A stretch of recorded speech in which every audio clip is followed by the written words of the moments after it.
Oi, gente, tudo bem? Eu sou Natália Nunes, sou médica oncologista clínica e pesquisadora do Instituto Américas. Quero agradecer a todo mundo que está assistindo o podcast Raízes. Esse é o nosso primeiro podcast, primeiro de muitos, a gente espera. E eu estou aqui com o Chay Bittencourt, psicólogo, e a nossa ideia hoje é conversar um pouco sobre rastreio numa população especial, que é a população trans. Então, para a gente começar, acho que vale a pena a gente primeiro entender um pouquinho sobre essa população, nome social, algumas particularidades, porque isso vai fazer toda a diferença quando a gente pensa em acesso para esses pacientes. Sim. Então, muito obrigada por ter aceitado participar e vamos lá. Eu que agradeço pelo convite, é uma honra estar aqui, participando desse podcast com vocês. Eu sou psicólogo clínico, atendo a população LGBTQIAPN+. E quero só agregar aqui, da forma que eu puder. E queria, na verdade, fazer uma introdução, talvez explicando o que é identidade de gênero, para a gente introduzir esse assunto especificamente da população trans, E acho que importante a identidade de gênero nada mais é do que como a pessoa se entende, do que como a pessoa ela se vê diante da sociedade, com ela mesma. Então acho importante esse ponto. Na sociedade, dentro da identidade de gênero, existem as pessoas cis, que são as pessoas que se entendem, com o gênero que foi atribuído ao nascimento. Já as pessoas trans são as pessoas que não se identificam com o gênero que foi atribuído ao nascimento. Então, na hora que essas pessoas nasceram, foi imposto a elas um gênero e em um determinado momento da vida, elas perceberam que não se identificavam. Então, acho importante colocar isso de uma forma específica.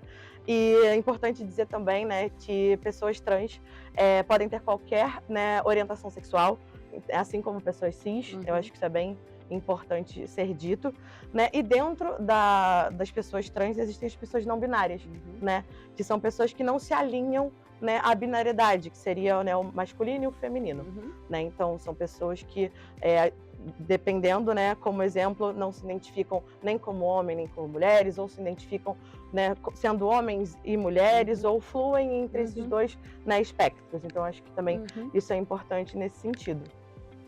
E eu acho que como profissional de saúde, como médica, eu acho que é muito importante a gente não só entender essa diferença entre identidade de gênero e sexualidade, Sim. Porque o que qualquer pessoa não quer ao ser consultada por um profissional de saúde é um preconceito, E muitas vezes o preconceito vem por não usar o pronome correto, não usar o nome social, não saber, de certa forma, sobre questões mínimas da vida daquela pessoa, que é o que aquele paciente específico deseja como mínimo, o que todos nós desejamos como mínimo quando a gente está diante de um profissional de saúde, Sim. Então, eu acho que isso é, de fato, uma obrigação, da gente, como comunidade médica, que a gente entenda, que a gente alinhe, de certa forma, a expectativa desse paciente tem, que é ser bem tratado. Sim, acolher, Isso é uma coisa mínima, Então, o acolhimento, eu acho que é o mínimo que a gente pode oferecer para qualquer pessoa, e isso, me corrija se eu estiver errado, eu acho que, de certa forma, você respeitar o nome social, respeitar o pronome, entender sem nenhum tipo de bagagem prévia, eu acho que é muito importante, Sim. Acho que talvez, pontuar, para quem está nos assistindo, é que o nome social, é um nome que a pessoa, utiliza, a pessoa trans utiliza antes, da retificação, dos documentos oficiais. Então, a pessoa, eu quero ser, quero usar esse nome. Então, a partir daquele momento, a sociedade como um todo vai utilizar, aquele nome com essa pessoa. E a questão dos pronomes também, Então, no caso, eu posso até me colocar como exemplo, eu como uma pessoa trans não binária, as pessoas trans não binárias, elas podem escolher qualquer pronome que seja, tanto masculino, quanto feminino, quanto neutro. No meu caso, eu escolho os masculinos. Então, eu acho que isso é muito importante e não custa nada perguntar. Acho que isso é uma coisa muito importante dizer, que independente de ser profissional da saúde ou não, se você tiver dúvida, pergunta para a pessoa, como você quer que eu te chame. Eu acho que não tem problema nenhum. Sim, não, acho o contrário, É melhor a gente perguntar e isso causar, de certa forma, uma sensação até de bem-estar, né? Que a partir daí a gente começa essa conversa, né? Exatamente. E eu acho que uma grande importância dessa ideia que a gente teve, né, de ter essa conversa, é a gente, de alguma maneira, sensibilizar a comunidade para a importância do cuidado com a população trans no geral. A gente sabe que existem questões quando a gente olha a comunidade LGBTQIA+, como um todo, mas quando a gente olha a população trans, a gente sabe que muitas vezes eles estão à margem de alguns cuidados de saúde. A sobrevida mediana de uma pessoa trans é menor do que a sobrevida mediana da população brasileira no geral. E embora tenha várias questões sociólogas e sociais envolvendo isso tudo, né, que a ideia não é a gente discutir aqui, sem dúvida o acesso à saúde também interfere a sobrevida dessas pessoas, né? Com então, certeza. uma das ideias que a gente tinha era conversar um pouquinho sobre rastreio, né? E você, como psicólogo, com certeza você já teve pacientes que mostraram um tipo de incômodo ou dificuldade ou medo, né, de ir em determinados profissionais para ter o que a gente considera como básico, que é o acesso à saúde, né? E a ideia é a gente conversar um pouquinho sobre rastreio, né? Quando a gente fala de rastreio, a ideia é a gente ter um diagnóstico precoce ou a gente diagnosticar lesões antes delas se tornarem um câncer. Então a gente faz identificação tanto de doença pré-maligna quanto de fato de um câncer muito inicial. E quando a gente fala de rastreio na população no geral, a gente fala de 4 tumores, principalmente, né? Que é câncer de cólon, de intestino, que o rastreio independe da população feminina ou masculina. A gente fala do rastreio de câncer de mama, e aí vai ter algumas particularidades específicas quando a gente olha a população trans. Rastreio de câncer de próstata, que também acaba sendo interessante quando a gente fala de uma mulher trans, né? E das dificuldades, de certa forma, de ir num urologista e realizar o exame de toque ou o exame de fato de PSA. E aí até questões, na verdade, de cobertura de plano, né? Como é que você vai cobrir um exame de PSA para uma mulher, né? Para uma mulher trans que já fez, de fato, a retificação dos documentos. Então, isso é uma questão. E, por fim, rastreio de câncer de colo de útero, que é também um assunto importante quando a gente fala de um homem trans, né? Sim. Então, eu acho que vale a pena a gente conversar, que a gente tem pouquíssimos estudos sobre esse tema, a gente tem pouquíssimos estudos sobre a terapia hormonal nessa população em termos de redução ou aumento do risco de câncer. O que a gente tem em relação a câncer de mama é maior, porque é um câncer mais comum, e os dados não são tão alarmantes. Talvez a gente não tenha tantas preocupações quanto a gente precisava, mas de fato tem um estudo holandês que avaliou 2.000 homens trans e mais ou menos 2.000 mulheres trans. Então ele pegou tanto o homem trans com ou sem mastectomia e a mulher trans que tinha feito hormonioterapia já por um período de pelo menos 5 anos. E o que eles viram especificamente nas mulheres trans é que havia um aumento de 46 vezes do risco de câncer de mama comparado com os homens cis, mas esse risco ainda era 3 vezes menor do que das mulheres cis. Então, assim, acho que não tem por que ter alarme, né? Existe um aumento do risco, mas esse risco ainda assim é menor do que de uma mulher cis. Mas eu acho que isso chama a atenção que esse paciente, né, que deva, né, procurar auxílio, né? Então, o paciente, né, a paciente que faz hormonioterapia por pelo menos 5 anos, né, a gente sabe que essa mulher, ela vai ver um crescimento da glândula mamária, independente dela ter feito colocação de prótese ou não, ela vai ter um aumento da glândula mamária, e por conta disso ela tem indicação de, no mínimo, procurar auxílio. E se a gente for ver alguns países como a França, eles recomendam para essas mulheres mamografia pelo menos bianual a partir dos 50 anos, ainda mais se houver um fator de risco. Então a gente está diante de uma mulher trans que está há 5 anos em hormonioterapia e teve uma história familiar de câncer de mama.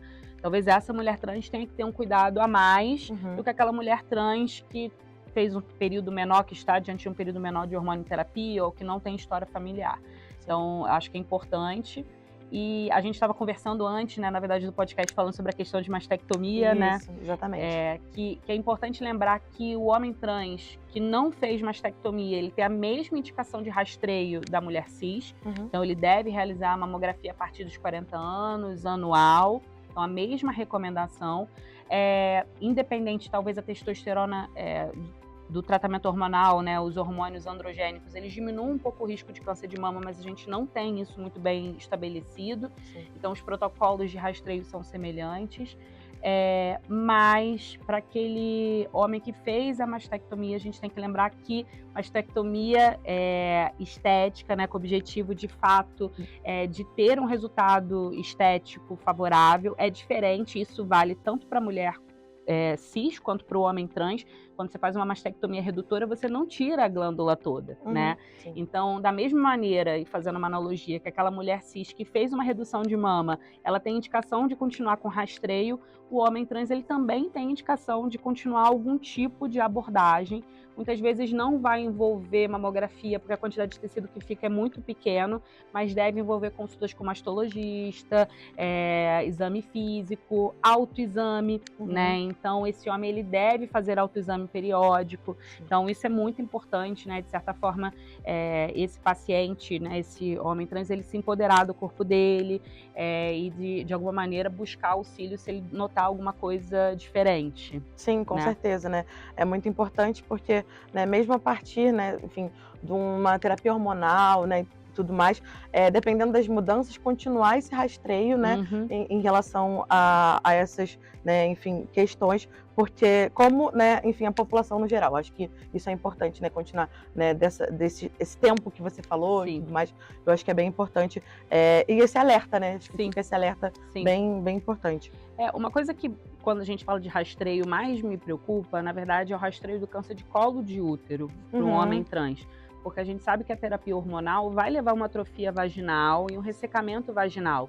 Então, de fato, às vezes um ginecologista menos cuidadoso pode levar com que o exame seja desconfortável e isso vai ser mais uma barreira, né? Então, aquele homem, ele já vai ter um problema que é ir até uma consulta de ginecologista, né? E aí acho que você consegue falar até melhor do que eu quanto isso deve ser difícil para aquele homem, né? Tá ali num consultório de ginecologia. Mas fazer um exame que pode ser incômodo para ele, né? E aí eu acho que vai, de fato, alguns cuidados antes da coleta, né? Seja com a indicação de algum tipo de hormonioterapia tópica, ou até a indicação, às vezes, de sorologia de HPV, vacinação desse homem trans. Então, acho que essas estratégias, né, podem ser discutidas individualmente com o ginecologista, mas é importante lembrar que esse homem trans que tem colo de útero, né? Qualquer pessoa com colo de útero, na verdade, tem que fazer, de fato, rastreio, né? E aí a gente fala da população trans no geral, obviamente incluindo não binários, e dos homens trans, eles devem, de fato, seguir fazendo profilaxia, né? Prevenção de rastreio para câncer de colo de útero. Sim, exatamente. Existe uma resistência muito grande, né? Principalmente nesses exames que acabam sendo mais invasivos, né? E então as pessoas, elas ficam com receio, né, de como vai ser, de como né, o profissional vai atender, como ele vai acolher. Então existe essa questão. Então por isso que é muito importante, né, procurar alguém de confiança, que você se sinta confortável, né? Então acho que esse é um ponto. E uma coisa, né, até que eu queria falar sobre é que eu li que na verdade tem alguns lugares que a pessoa faz o próprio, faz, né, como se fosse um autoexame, né? E isso, né, indicou que é muito mais confortável, né, principalmente para pessoas trans. Então, talvez, né, se você puder falar um pouquinho sobre isso, acho também que é interessante. Na Holanda, eles instituíram o autoexame, né? Então, eles ensinam o paciente como ele vai fazer a coleta. É óbvio que a gente não tem um estudo head-to-head comparando isso com a estratégia de rastreio habitual e, consequentemente, que permitisse a gente ter uma ideia em termos de confiabilidade. E, geralmente, eles não fazem o autoexame sozinhos, eles fazem algumas outras estratégias associadas. Mas, de fato, nos locais que colocaram o autoexame, isso levou a uma... os pacientes se sentiram melhores, né? Então, eles se sentiram menos incomodados. De alguma forma, também, quando o paciente faz o autoexame, ele vai entendendo o limite do desconforto dele. Obviamente, também, você não vai usar o espéculo, então, consequentemente, vai ser um pouco mais confortável. Então, de fato, alguns países instituíram esse tipo de modalidade de rastreio, geralmente associada a alguma outra modalidade. Então, a pesquisa sorológica do HPV, por exemplo, aquele paciente que é HPV negativo, né, você pode talvez fazer um autoexame com um pouco mais de tranquilidade. Por outro lado, aquele paciente que tem uma sorologia positiva para um HPV de alto risco, às vezes a gente vai ter que discutir, de fato, de forma individualizada com aquele paciente, né? Sim. Mas o importante é a conversa, Sim. né? No Brasil, eu desconheço, de fato, alguma estratégia que envolva autoexame, né? Eu não, Sim. de fato, eu desconheço. A gente tem uma população trans brasileira que ainda é pequena. Sim. Eu acho que, de alguma maneira, os dados... Acho que existe uma subnotificação, sem dúvida, né? Então, eu acho que o que a gente tem de dado, acho que é 1,8% da população. Quase 2%, isso. Mas, talvez, a gente tenha uma subnotificação, né? Acho que você sabe dizer isso melhor do que eu, mas eu acredito que sim. Mas acho que a gente vai começar a ter mais dados crescentes, e a gente tem vários hospitais públicos que estão montando serviços específicos para a população trans, tanto em relação ao acolhimento, e, obviamente, isso vai acabar levando à geração de dados, né? Se você acaba tendo um ambulatório específico para esses pacientes, você consegue, de alguma maneira, somar esses dados e, com isso, entender algumas coisas que eu acho que vão ser muito proveitosas para essa população, que, globalmente, a gente ainda carece de estudos. Então, a gente acaba extrapolando muita coisa da população cis, o que eu acho que é bom, né? Acho que algumas coisas, de fato, a gente tem que extrapolar, mas eu acho que eles têm nuances e particularidades específicas que a gente ainda não entende. E, às vezes, justamente por não entender, a gente vê a repetição de algumas coisas, como a terapia hormonal com certeza vai aumentar o risco de câncer. Não sei se com certeza, né? Assim, Sim, então, sim.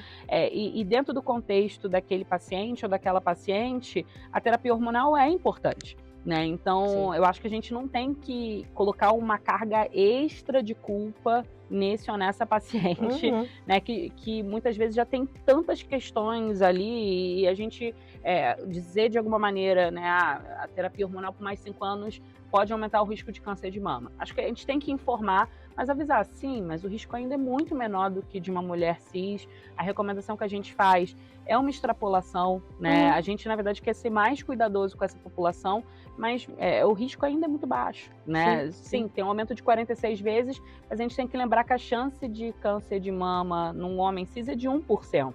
Então, aumentar 46 vezes, tudo bem, mas não é um aumento de risco absurdo, não é que você tem 46% de chance de ter câncer de mama, né? É um aumento relativo. Então, a chance ainda é uma chance baixa. Menor. Eu acho importante isso que você falou, né, da questão dos números, né? Isso é algo que acontece, eu acho que na população LGBT, que é a PN+, num geral, né, não consegue-se dados específicos, tanto de pesquisas, quanto de, né, número populacional, quanto né, rastreio de, enfim, doenças e tudo mais. É uma dificuldade que existe.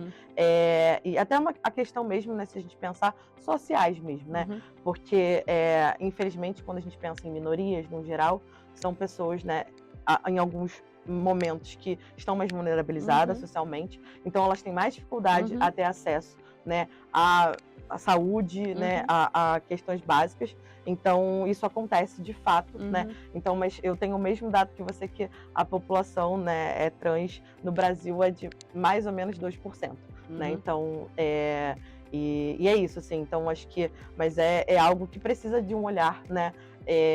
Enfim, sobre isso, sobre essa população, sobre os cuidados de saúde, que eu acho que é muito importante, e é o que a gente está, né, fazendo aqui, porque eu acho que... né? E quando a gente pensa na gente como instituto de pesquisa, isso é ainda mais importante, que é, de alguma maneira, garantir acesso a todos os pacientes, né? Sim. E aí isso é uma coisa que é muito discutida atualmente em pesquisa clínica, que é acesso a minorias.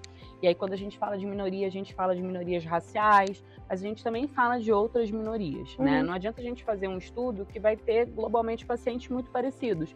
Será que o que eu tenho vai ser reprodutível? E reprodutibilidade tem a ver, de fato, com a gente conseguir incluir minorias que existem na nossa sociedade, né? Então, se eu tenho um estudo, e aí indo para outra seara, mas se eu tenho um estudo que é feito no Brasil e eu tenho 80% de população branca e 20% de população negra, isso não é representativo da sociedade como um todo. Não é assim que funciona a população no Brasil.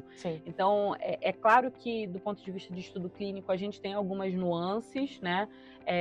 Mas a gente tem que, de fato, tentar incluir o máximo possível diversidade quando a gente fala de um estudo clínico, porque isso vai ser relevante quando a gente pensar, de fato, na reprodutibilidade daquele estudo, né? O que eu tenho aqui, ele é reproduzível em todas as pacientes? Em todos os pacientes? Então, o que eu faço para esse paciente é igual para o outro? Se eu estou diante de uma mulher trans que teve um câncer de próstata, né? Será que esse câncer de próstata ele tem a mesma característica de um câncer de próstata de um homem cis? Porque essa mulher trans, ela está fazendo uso de andrógeno. Então, aquele câncer apareceu em vigência de andrógeno. Será que ele é igual? Será que ele é diferente? Isso a gente só vai saber, de fato, olhando para essa população com as suas nuances e especificidades que são extremamente importantes e que a gente tem que garantir cuidado. Né? E que vai depender muito de caso a caso, né? Exatamente. Não tem como, né, colocar algo padronizado. Perfeito. Né? Então, Hoje acho que isso é importante também, né? Dentro disso, é o que você falou, acho que a conversa com o médico, né? E ter né, essa relação, acho que é muito importante, né? Principalmente relacionada à população trans. Eu acho que se a gente puder sumarizar, né? O importante é que a população trans busque auxílio médico. E eu acho que, de fato, dentro da comunidade, eu acho que eles têm que se cercar por profissionais que sejam acolhedores, né? E eu acho que esse acolhimento é muito importante, né? E o que a gente falou no início, de certa forma a gente finaliza. Acho que a gente precisa acolher esses pacientes como um todo. E o acolhimento significa eles serem orientados com a melhor evidência que a gente tem, não é muito, mas a melhor evidência que a gente tem e que a gente institua, de certa forma, os cuidados da maneira mais adequada possível para esses pacientes como um todo, né? E aí isso vai desde respeito a cuidado, né? Exatamente. E, né, acho que, na verdade, capacitação, né, treinamento, né, não de uma forma ali, né, teórica, né, mas de uma forma prática mesmo, né, de perguntar os pronomes, de respeitar aquela pessoa pelo nome social, né, e acolher de fato, né, eu acho que é muito importante. Acho que então, né, se puder ficar, né, né, uma dica é essa questão, né, do cuidado, do olhar para o outro e você só perguntar e querer entender mais daquela pessoa e também procurar estudar sobre, né, eu acho que a partir do momento que você, né, é um profissional da saúde que lida com o público, você entender, né, que existem pessoas trans e tudo mais, eu acho que é muito importante. E até porque, se a gente, né, pensa de um modo geral, você ir até um médico, né, um hospital, você já está com alguma questão que está te deixando fragilizado de alguma forma, né? Enfim, então, né, as pessoas geralmente, a gente está falando aqui de prevenção, mas vamos, né, falando de uma emergência no caso. Então você já está fragilizado fisicamente. Então, ter esse acolhimento é extremamente importante, porque minimiza as questões emocionais e psicológicas daquela pessoa diante daquele ambiente. Então, isso também eu acho que é bem importante falar. Tá certo. Obrigada a todos. Esse foi o podcast Raízes. A gente espera vocês no próximo podcast. Obrigada. Muito obrigada.